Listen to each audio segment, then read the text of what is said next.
a single nation that holds the entire diversity of Africa within its borders, from active volcanic peaks to steaming rainforests.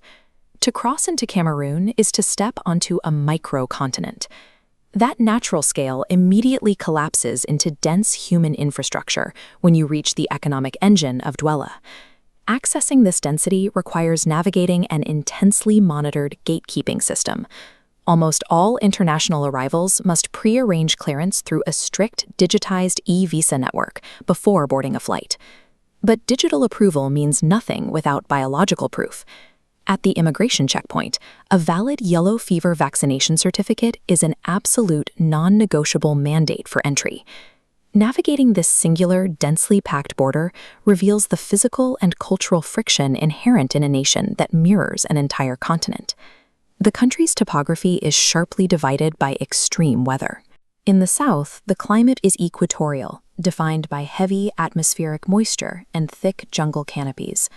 Travel north, and the landscape dries out completely into harsh, semi-arid volcanic terrain.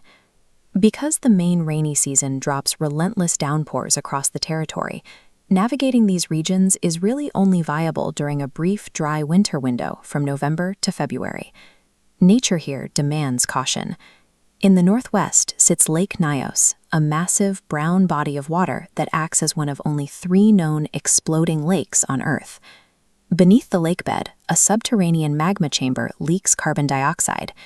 Extreme pressure at the bottom traps the gas, building a massive reserve over decades.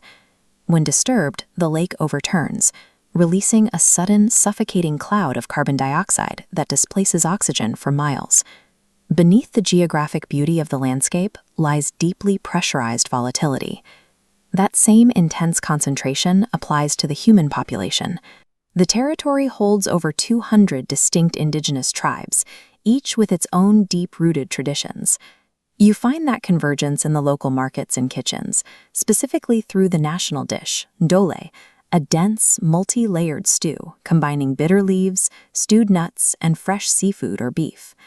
Layered directly on top of this indigenous network is a complex colonial history, shaped by overlapping French and British administration. This map illustrates how the historical linguistic divide creates geopolitical friction today. While hubs like Douala and Yaoundé remain stable, security advisories flag the far north and English-speaking west as high-risk zones. Night travel across borders is strictly advised against. The country's rich cultural fabric is permanently tied to this localized fragility, requiring strict situational awareness from anyone traveling through. To understand the financial pressures on the population, we have to examine the currency. The nation operates on the Central African CFA franc, an economy pegged directly to the euro. The macroeconomy moves massive amounts of capital. The port of Douala anchors a heavy industrial footprint, dominated by international offshore oil and gas production. Inland, the soil generates immense agricultural yield, driving major exports of labor-intensive cocoa and coffee, and pushing through the dense rainforests is a massive timber industry, cutting and transporting raw wood for global markets. For the local population doing the physical work, the median monthly wage hovers between $150 and $250. But for international staff requiring secure amenities, the baseline explodes. Renting a safe one-bedroom apartment demands $600 or more, dwarfing local earnings.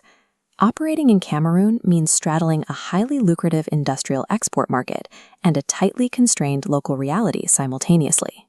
The reality on the ground is that of a raw, unforgiving, and deeply authentic engine of a nation. To cross these borders is to accept the price of absolute vigilance, navigating active regional tensions, a polarized economy, and a beautiful but volatile landscape. But for those willing to accept the friction, the reward is an unvarnished, authentic view of African diversity, entirely contained within a single geographic footprint. Would you explore the microcontinent hidden inside a single nation? Let us know your thoughts below. Next stop, Canada, the land of endless maples and the freezing housing reality. Subscribe to stay real.